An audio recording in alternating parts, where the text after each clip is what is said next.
my prospecting methodology is talk about the problems, not the solutions. So I will understand what are the problems that each type of persona has. And many times it's the same problem, right? So like the head of SDR enablement and the SDR manager have the same problem. How can I identify the weak areas within an SDR, coach him better on cold calling and coach him better on email responses? So I don't need to adapt my messaging. I don't need a sales enablement cadence and an SDR manager cadence. They both live within the same cadence. This is Sales Hacker, a podcast for modern sales professionals who are looking to create more pipeline and close more deals. In each episode, we explore the latest sales tips, tactics, and strategies from leading industry pros that will teach you how to capture and connect data, streamline workflows, and do mission-critical work smarter so you can create opportunities more efficiently and close deals more predictably. Hey, Sales Hacker fam. Thanks for tuning in. We love you. I just wanted to say up front that you will notice a little background noise in this conversation. If you're like me, you'll get zoned in on what Tito's saying and forget about it after a few minutes. But if you can't ignore it, just imagine that somebody's making you lunch in the background while you listen, because that's what Tito's girlfriend was doing. She's making him lunch, which is so nice. Anyway, this episode is jam-packed with awesome insights from Tito. No surprises there. Hope you enjoy. Okay, so for the listeners, this is Tito Bohrt. Welcome to the podcast. If you're new to the podcast, if you've been around a while, welcome back. We're happy to have you here. Tito, if you don't know, is just a long-time expert in sales development and really all things sales. He runs AltiSales, the CEO of AltiSales, which is, you call it sales development as a service, I assume. But you also have a software branch now. So how do you describe it? I say we're the one-stop shop for world-class sales development. That's how you describe it. Hey everyone, it's Marcella, your behind-the-scenes podcast producer. I just wanted to jump in before we get started. Tito, you have a webinar coming up with us, Data-Driven GTM, How to Thrive in a Slow Economy. Is that correct? Yeah. I think May 16th or 18th, someone else from the team emailed me recently, so yeah. Okay. For folks listening, we will put the link to sign up for that webinar in the show notes if you want to check it out. Spend some time hanging out with Tito yourself. Get a chance to ask him your questions. You're running a company and SDR teams and building a software product. How much time do you spend actually like writing scripts and templates yourself now? I mean, I got a great SDR manager, or SDR leader. So not a lot unless you get stuck for 3 weeks in a row. So I love that you have that like trigger point. That's cool. Yeah, of course. It's actually part of our software on AltiSales.io. If your team is struggling for more than 3 weeks in a row in a specific part of a script, you can direct a notification to a higher up that can come and intervene.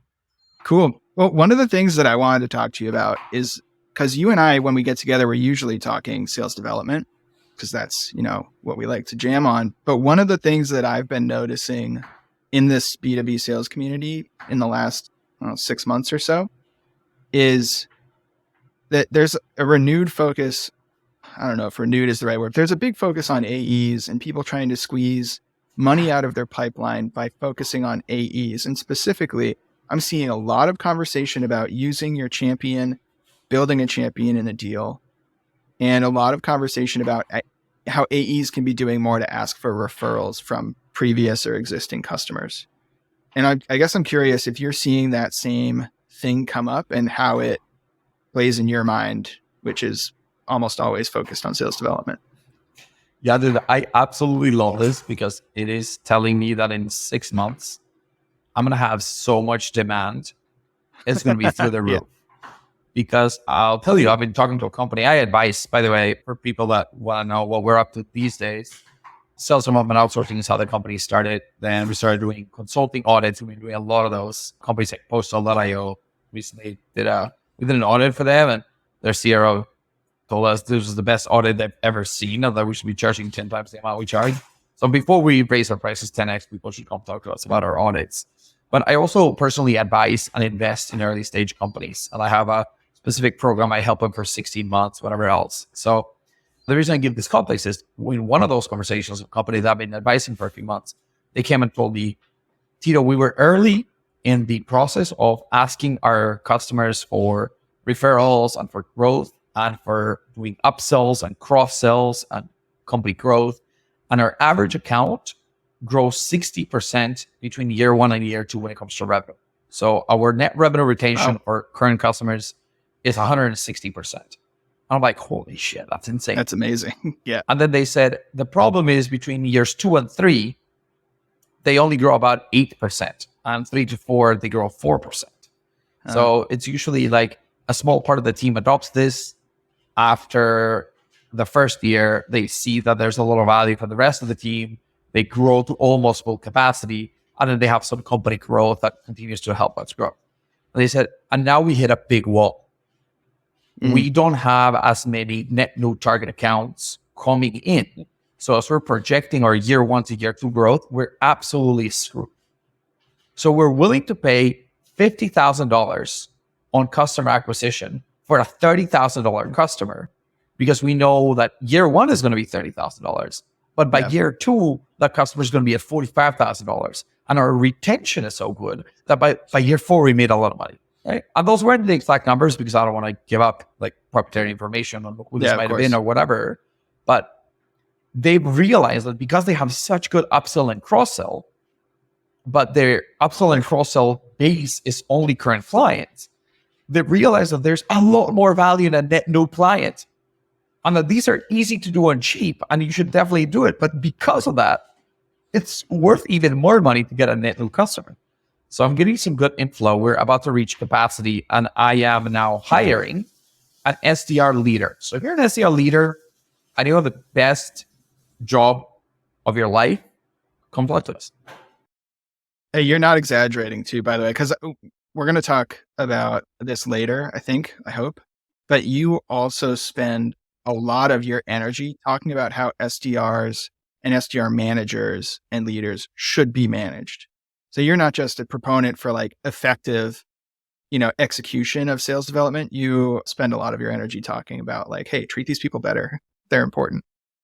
Yeah. And the process and the systems around them, right? And I wish I could tell you, like we've never had a problem with our culture and we've never had an unhappy employee. That's bullshit. We all have believe those. You.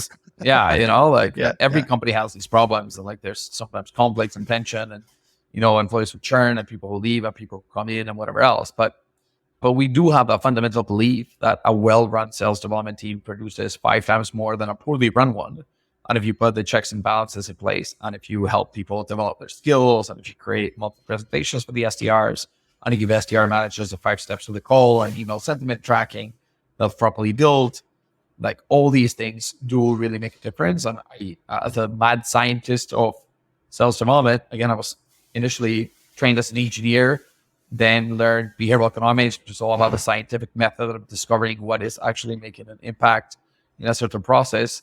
I measure the hell out of everything in sales development. I think anybody who were to, let's say, join me and our team would get an MBA in sales development in 6 to 9 months. So yeah, man, I think that's how we think about the process.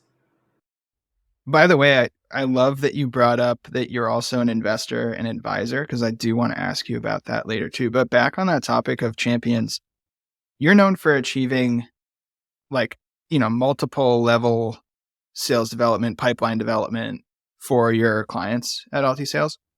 And I'm curious to know if you have an approach to champions in your playbook. Like, do you avoid them because you want to just stay focused on the buyer, or do you all have ways that you will actively use champions in your efforts to set up meetings and generate pipe?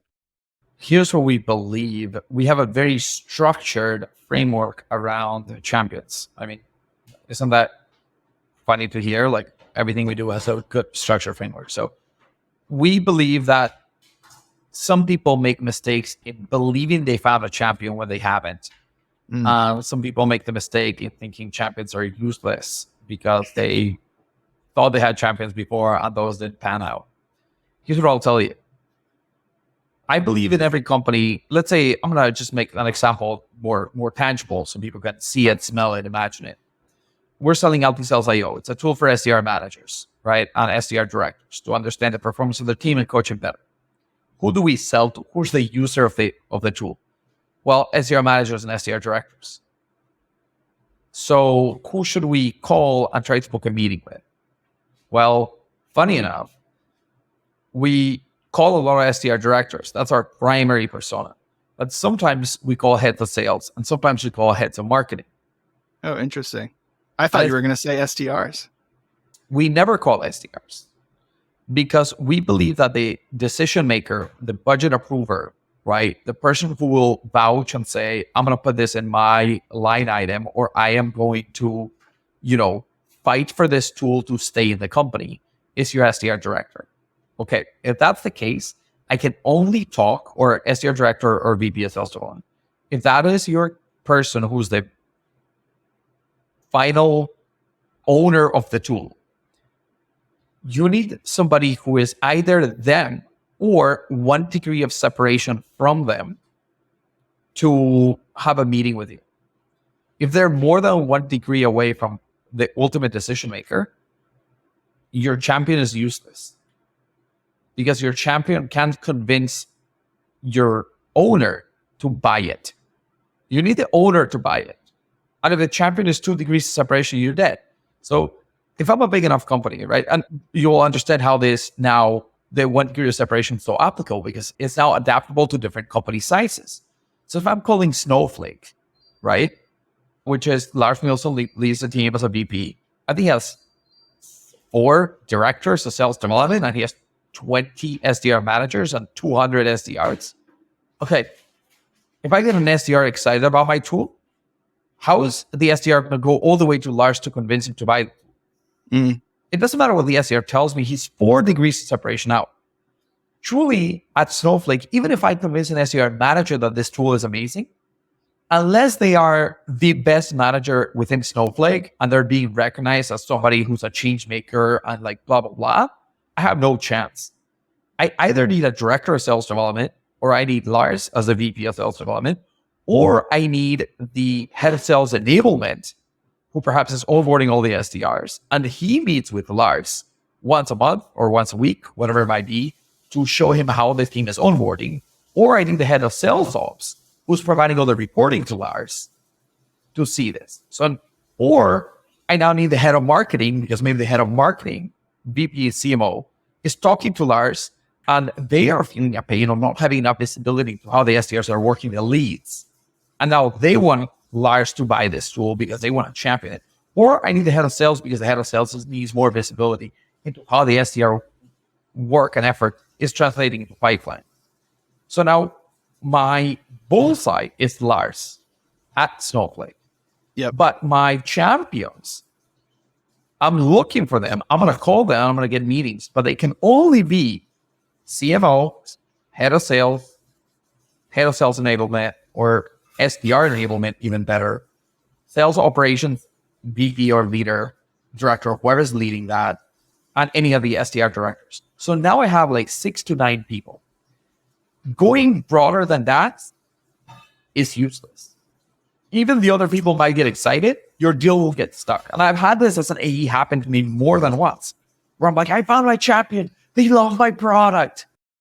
Yeah, just because they're excited doesn't make them your champion.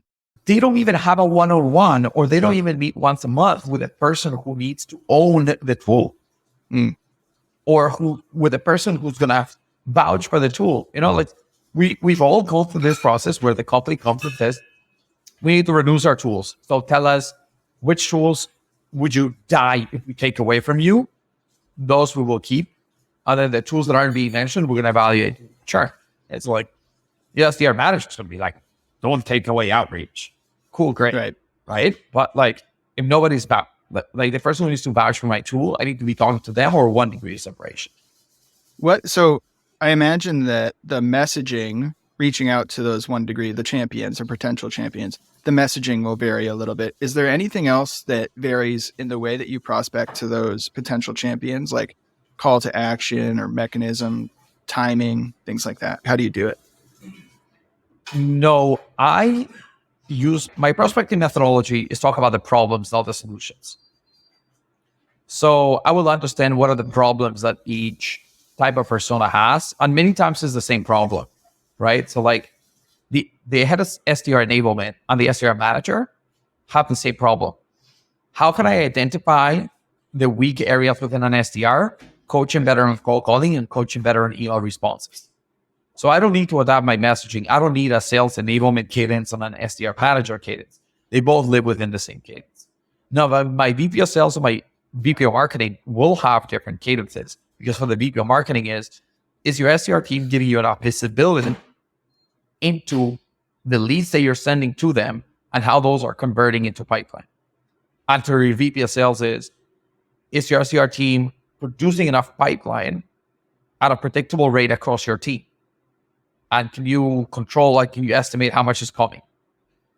Right? But the SDR leader, potentially sales ops and sales enablement, same sequence. That makes sense. They're looking at the problem from the same angle, whereas marketing's looking at the same problem, but from a different angle. They might describe it differently. Yep.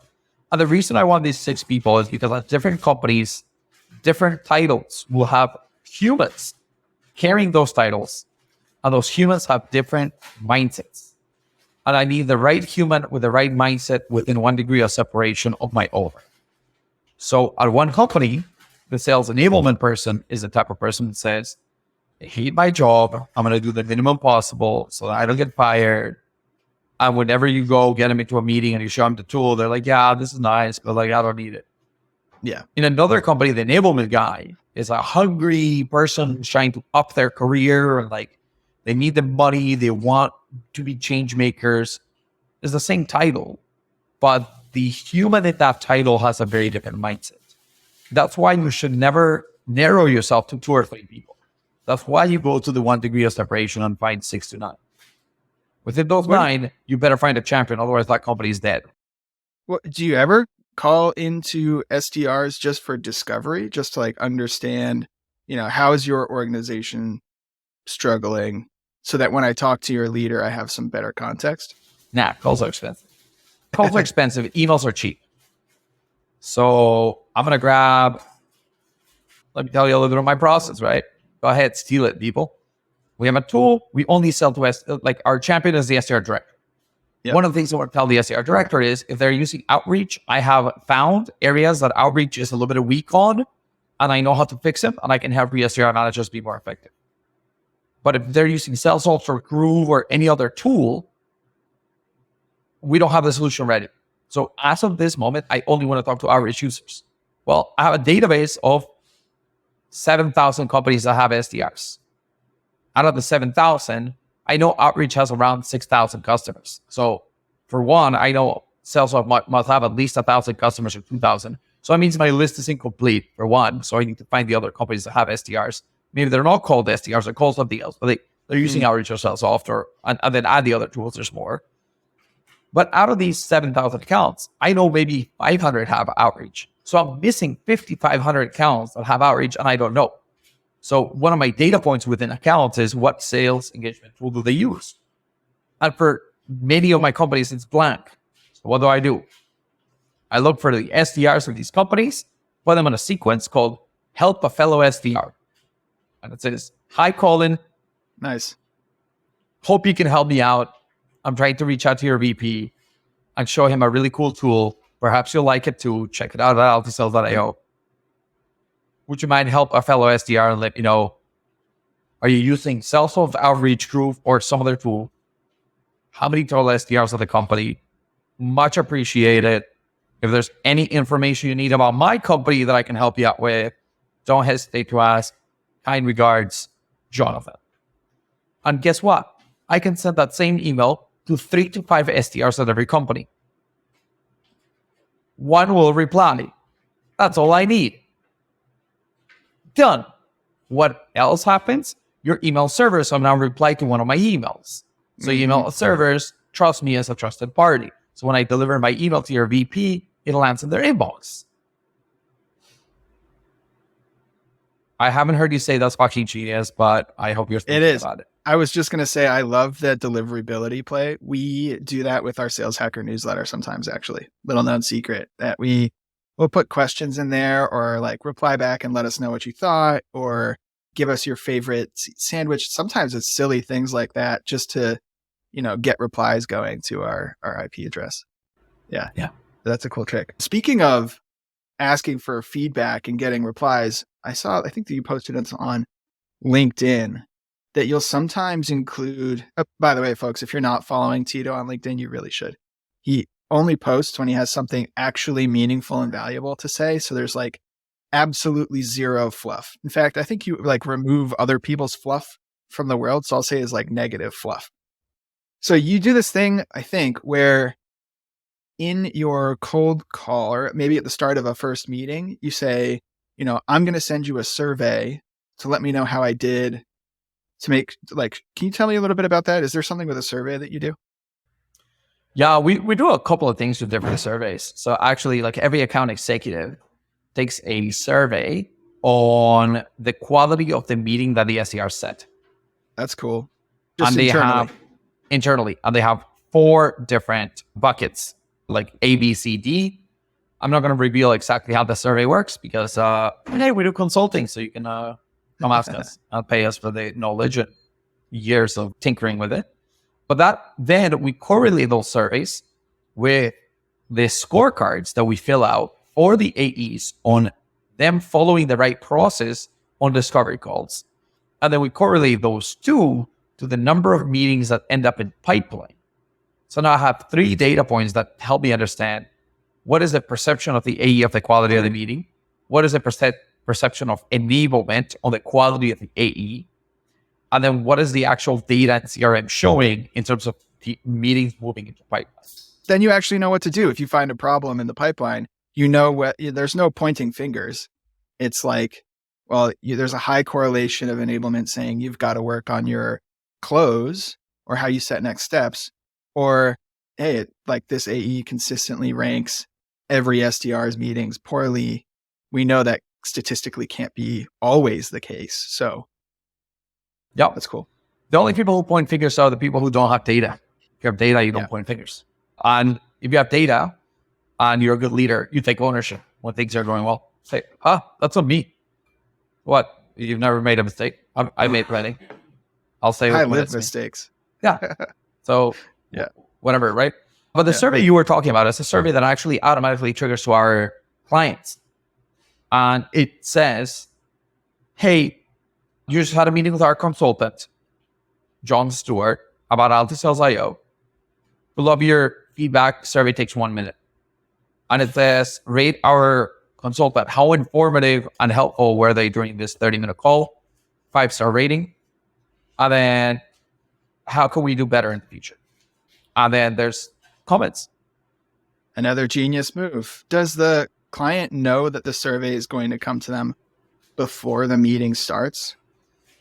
The ideal workflow is the AEs letting them know that this is happening. So if you operate this well, the AE, and this is super helpful, is to start the call and say, hey, Colin, I'm Tito Bohrt. I'm one of our consultants here at AltiSales IO. I'm an expert at sales development processes, and I've talked to over 100 SDR leaders over the past year. My purpose of this call is to be as informative as possible, show you something that piques your interest, get you excited. And if you really, really like it, we have a couple of different next steps that we can do. We can do a second demo with your team. We can do a workshop with our CEO, Tito Bohrt. Or if you don't want to have a follow-up, you can let me know we won't have a follow-up. As a heads up, you will get a survey from us to help me be a better consultant in future calls. And those are reviewed by my enablement team. So my only goal of today is to get you excited and interested in some processes that might help you run your SDR team better. And we have 30 minutes for it. Do you have any hard stops between now and the 30-minute mark or anything that might interrupt this? That's beautiful. You know what I really love about that is, at least this is the way it works in my mind, it's basically freemium. You're saying, I'm a consultant. I'm here to help you. At the end of the call, you're going to tell me how we did. You're already a customer. We're going to take your feedback. You're not paying me in anything but your time. And if you want more, there's options for you. If you don't, that's an option too. And I have been saying for years that I think that's what leading with value should be. Like sellers have this idea that lead with value means like give someone an ebook or a stat to trick them into meeting with you so you can sell your shit. Ain't nobody have time for that. No, it doesn't work. Just literally give them value like for free. Trust that it will come back around if you've done your, targeting qualification and correctly, then, they're going to want your thing if you make them excited. Yeah. I'll tell you this, right? So like, especially junior people don't get it, but like VPs and C-level executives don't have the time to read your ebook. So lead with value can't be send me an ebook, because what a VP or C-level wants is a good conversation. Another thing I'll tell you is Jared Fuller, you know who he is, right? Amazing guy. If you're not following Jared on LinkedIn, go follow him. Shout out Jared if you're listening, and we know that you are. Yeah. I spoke with Jared a couple of weeks ago. We had a chat about partnerships. We got connected through, I don't remember exactly who, maybe Matt Cameron, maybe somebody else. We have a lot of friends in common. And he was helping me navigate partnerships for my new SaaS company. And he delivered tremendous amount of value in the first hour call. He convinced me that this was the way to go. And he said, Tito, I know you're early in the journey. If you want to read a blog post, here's something I personally wrote. And because he had built his expertise and showed me that he was an incredible expert, I read the whole blog. And then at the end of the call, knowing that Jared had done such a good job, I did the opposite of, I took the initiative, which most prospects would never do. But I said, Jared, can I speak with you every 2 weeks on Friday for 30 minutes? Because I want to continue exploring this part of my company. And whatever tools you have or whatever you recommend, I'll take it. And he said, yes. And in our last conversation on Friday, he spent 30 minutes simply helping me out. The next thing I did is I said, Jared, I'm building a board of advisors. And I'm going to be friendly with the equity portion, but let me work on this. By the way, it's going to take me a couple of weeks. So Jared, I don't know by the time this airs, if this will have materialized or not. But I said, Jared, would you be open-minded about getting an offer from me to be an advisor to our company? I said, yes. And that might be, hopefully, in the future, tens of thousands or hundreds of thousands of dollars worth of value for Jared. He probably doesn't even need it. The guy is ridiculously successful, both financially in his career and all that. But it will also not be a lot of work. He can advise us for 30 minutes every several weeks. And, he might be making thousands of dollars per hour. He led with value. Yep. He didn't try to sell me. He just helped me. And I felt so good that I want Jared on my side. I want Jared to be vouching for me. He's the type of guy that I want. So I'm going to do everything in a way. I'm a CEO. I need to recruit people, right? And sometimes I'm used to recruit an employee. Jared has his own thing now. I don't think I could ever poach him or hire him. I can give him as an advisor, right? Mark also goes another person, but he's freaking awesome. Lars Nielsen, there's Kevin Dorsey. Kevin Dorsey. So again, some of these people I'd love to hire. I actually had a conversation a couple of years ago about trying to hire KD. And it didn't pan out at the time, different circumstances of life, but that's a role of somebody who's good. Is bring the right people by your side and bring the people that are providing value. Look at Mark Costaglow's LinkedIn profile. Value, value, value, value, value, value. Look at KD's LinkedIn profile. Value, value, value, value. I'm the same way. And that's it. That's how you win. That is how you win. And the proof's in the pudding. Look at all the successful people in the world. It's because they help other people. This brings me back. This is kind of a basic, but for folks listening, if you haven't read How to Win Friends and Influence People, and you want to just spend some time thinking about how this works, then you should do it. It's a classic. Social media has changed a few things, but the fundamentals are still true. Wrote in 1932 by Dale Carnegie, I believe. Yeah. And it's still hyper relevant. It's so cool. Okay. So this is what I wanted to ask you about: investing, advising. When we first met, I don't know how much you were, I'm trying to think back. This would have been the fall of 2018. So I don't know if you were investing in advising companies yet. You were about 5 years into your AltiSales journey at the time. How do you get started in that? And the reason I ask is I know a lot of enterprise sellers. They max out their 401k, they max out their IRA, and then they've got a brokerage account. And then, they buy themselves a boat, or they do something nice, go on vacation, but, need somewhere to put that extra money that they're making if they're crushing it. And I've seen more and more people, investing, angel investing, being on a board of advisors. How do you get started? Let me first say I'm not a financial advisor and I don't play when I need it. Oh yeah, this is not advice. I'm asking how you got started. Yeah. So a couple of things that people need to know. In order for you to be an angel investor, you need to be an accredited investor, which means that your net worth has to be over $1 million outside your primary residence. If you're not there, do not throw any money into startups because you're potentially breaking the law. Not with high consequences. You're not going to be thrown in jail for 100 years, but I think your investments might be wiped out or taken away or whatever. There's random things. You can get even the companies you're investing in trouble for not double validating or verifying, whatever it might be. So be careful with angel investing. I started angel investing in 2017. I had gotten lucky. In the first couple of years of AltiSales, I started in 2011 until 2016. I had already passed on mark where my net worth was above the threshold where I could invest. It was interesting. In the early days, I was giving smaller checks, 10, 20, 30K to companies and helping as much as I could, but not in a very structured way. Nowadays, I actually have a very specific program where I talk to companies exactly about how I'm going to help. And it's because, like, as somebody who's been on the other side, somebody running a company, I say, I want investors, I want advisors, but I don't know, what can I ask him? What can I get from them? How do I structure this? I don't know how to do it. So now I structure them. I structure it for them. And I go to companies and I say, hey, dude, you're the CEO of this company. I freaking love it. Here's my offer. I'm going to give you 13 weeks for 1 hour a week, followed by 13 months for 1 hour a month. So an intensive kind of like accelerator program of 3 months, 13 weeks, 1 hour a week, plus a follow through for 13 months. That'll get us to the 16-month mark.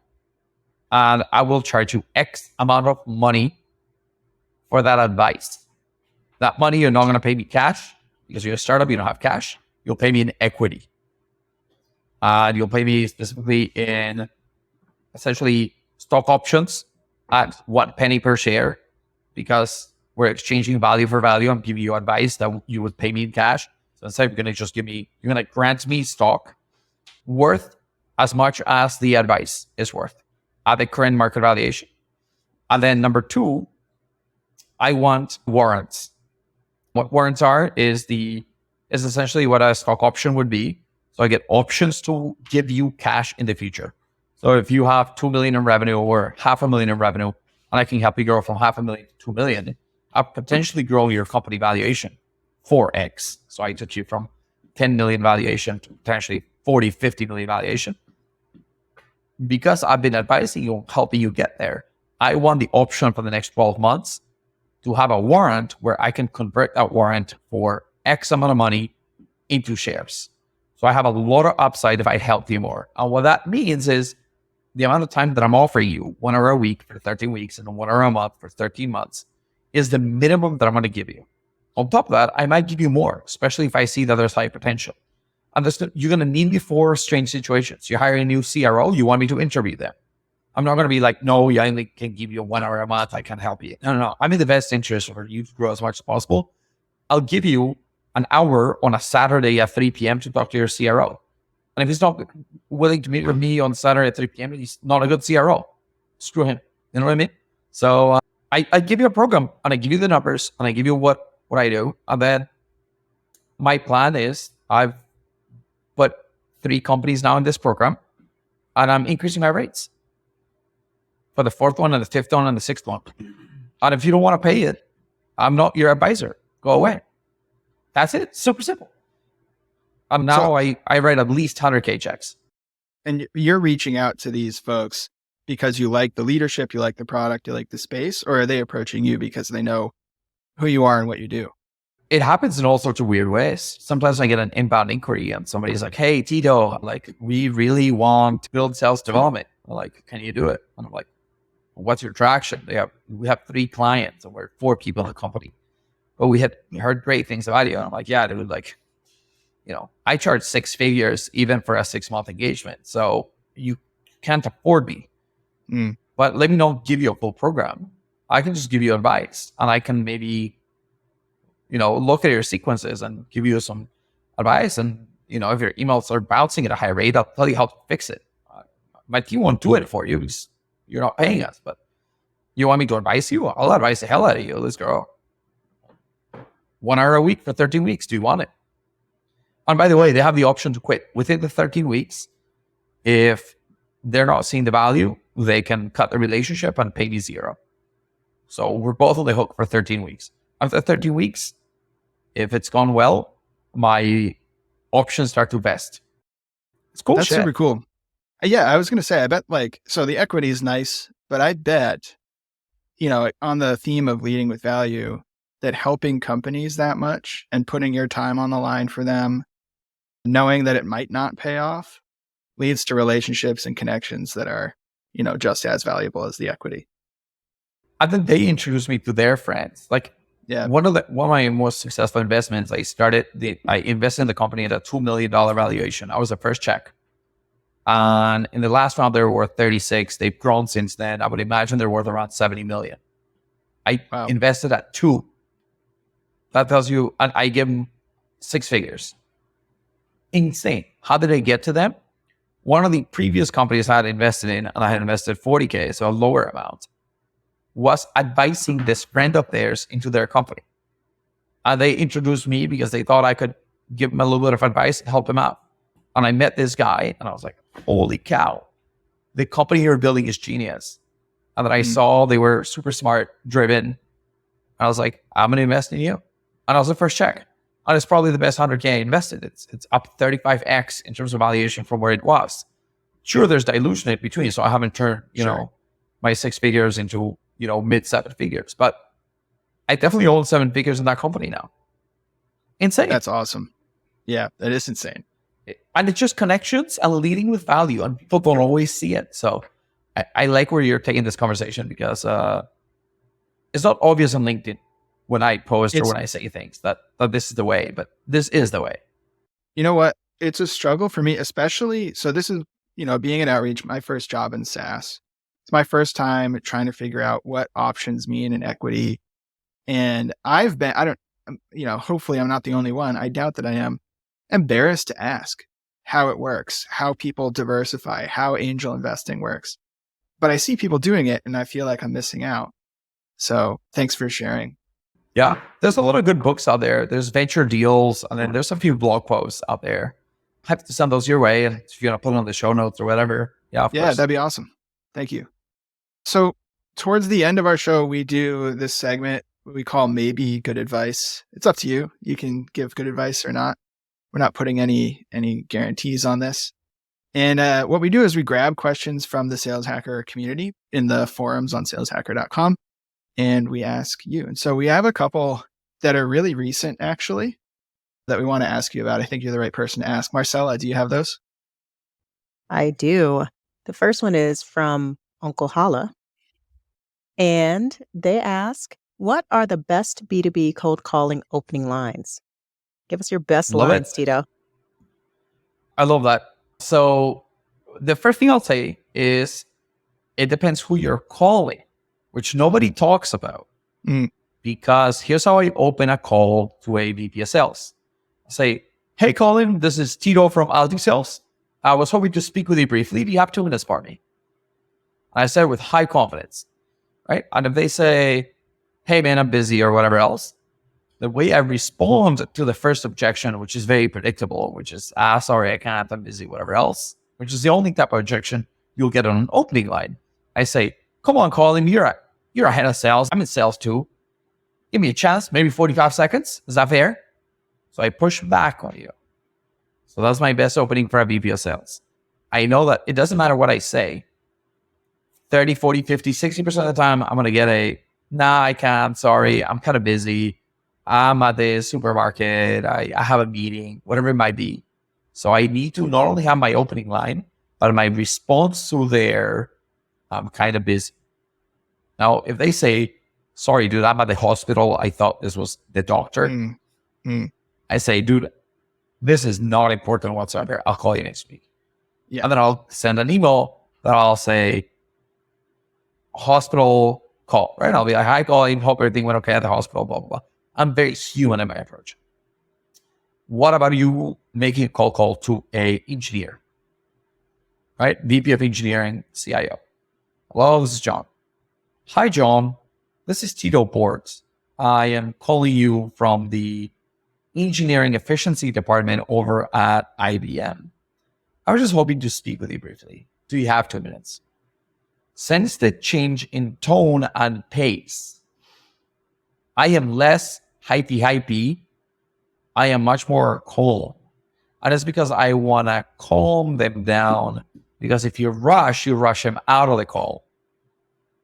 If you talk calmly, they stay in the call. Now, if they say, sorry, Tito, I'm in the middle of a web server that has crashed. I can't talk right now. Can you send me an email? I say, of course, John. I sent you an email yesterday. I'm going to ping it to the top of your inbox right now. Hope that thing goes well. I might call you on Friday to get your thoughts on this, or feel free to respond to my email, whatever you prefer. Talk soon. Bye. And I hang up on them.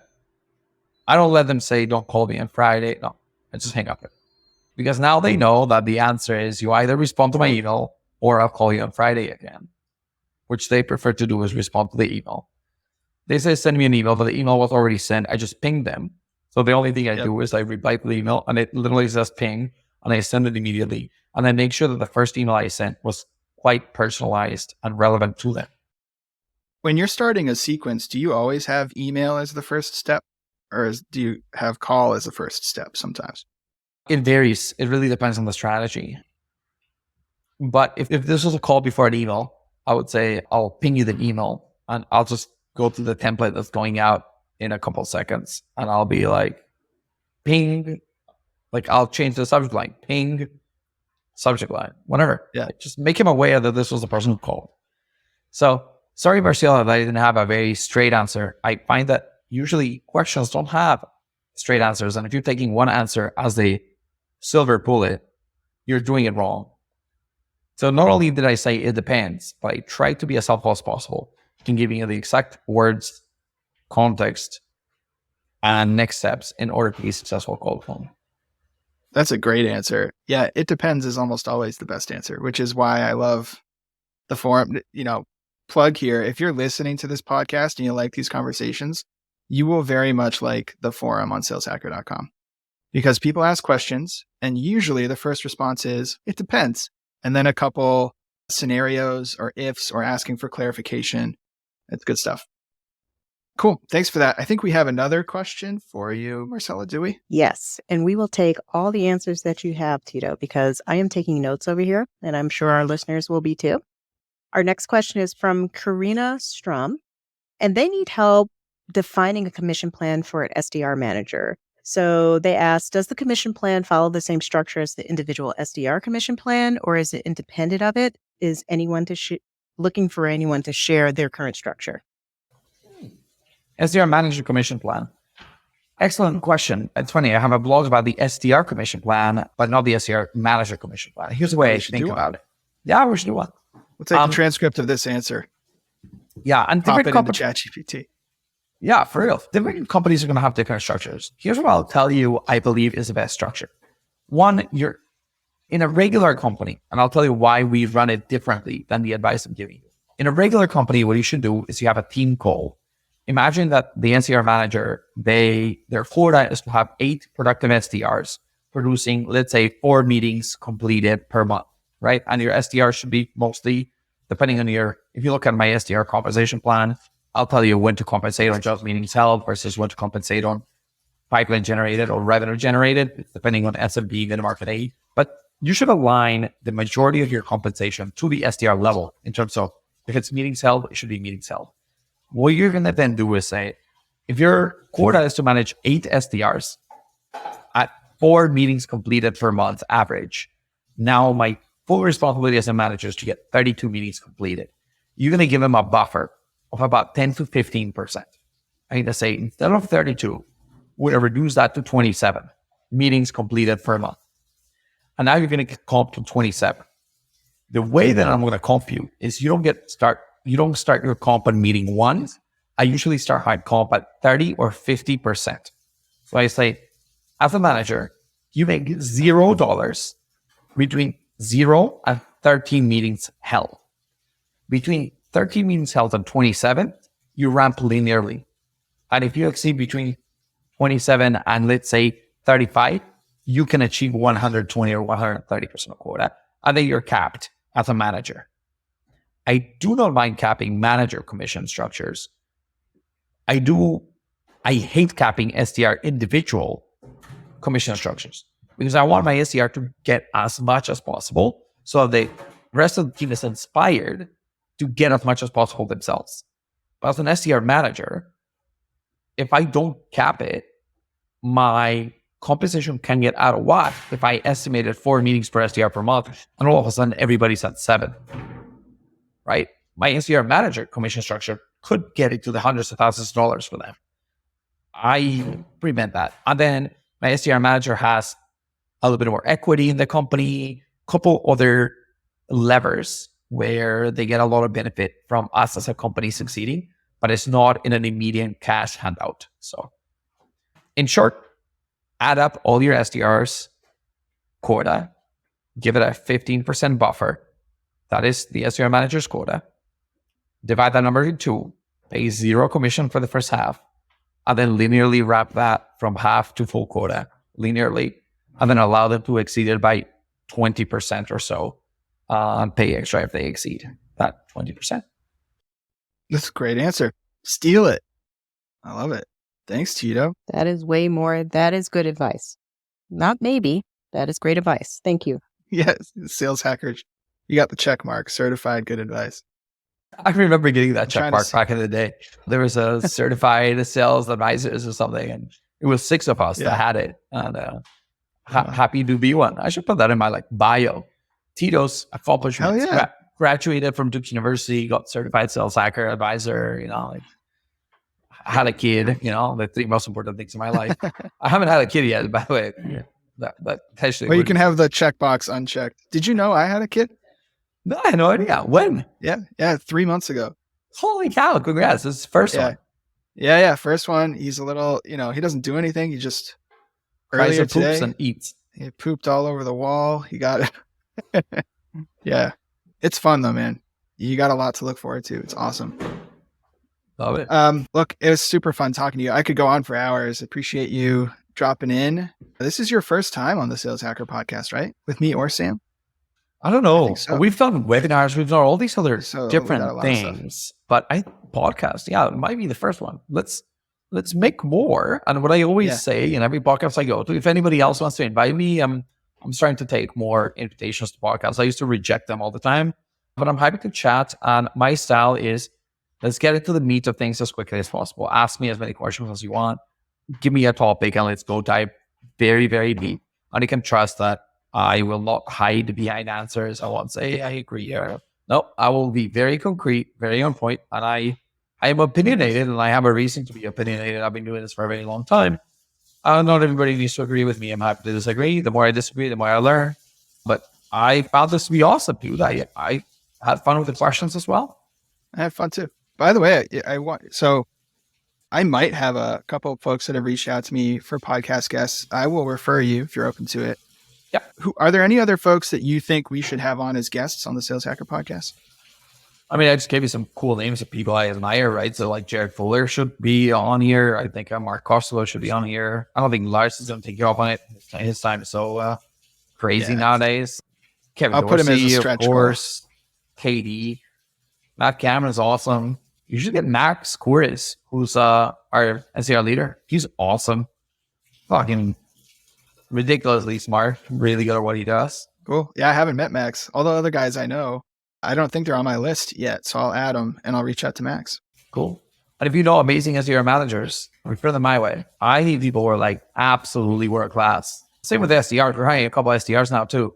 6 months plus of experience, top 20% performer at your current company, looking for a better culture and better comp package and fully remote, work from anywhere in the world. I have an SDR in Sweden, I think, once in Spain, work from anywhere. You should post it in the job board on Sales Hacker. We'll put it in the newsletter for you.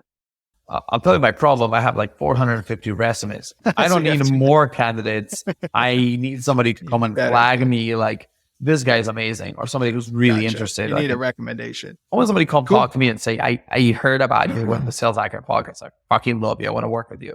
Rather than I'm going to spray and pray my resume to 300 accounts because that's my SDR style. I spray and pray. I don't want you. Yeah. Good call. Or just send your resume. Talk to me. Cool, man. Hey, thanks for Awesome. coming, Tito. This is a great episode. Appreciate you. We'll have you back soon. Let's make it happen. That's our episode for this week. please, please, please make sure you leave us a 6-star rating and a review on Apple Podcasts or wherever you listen to this. And if they only let you leave 5 stars, that's okay too, I guess. Check out the show notes for any resources or members we mentioned. We'll make sure to include them there. Also, check out the conversations that our 55,000 members are having with one another in the forum on saleshacker.com. They are always asking really smart questions, giving amazing advice, and sharing their opinions with one another. And we did the research on it. It works. They're 40% more likely to hit quota than non-members. So if you're not there, you're missing out. We're on LinkedIn too, so give us a follow there. And lastly, if you have a question you'd like an expert to answer, email us at podcast@saleshacker.com. Thanks for checking out Sales Hacker. If you enjoyed what you learned, subscribe to the show wherever you get your favorite podcasts, or visit saleshacker.com to get access to all of the latest episodes.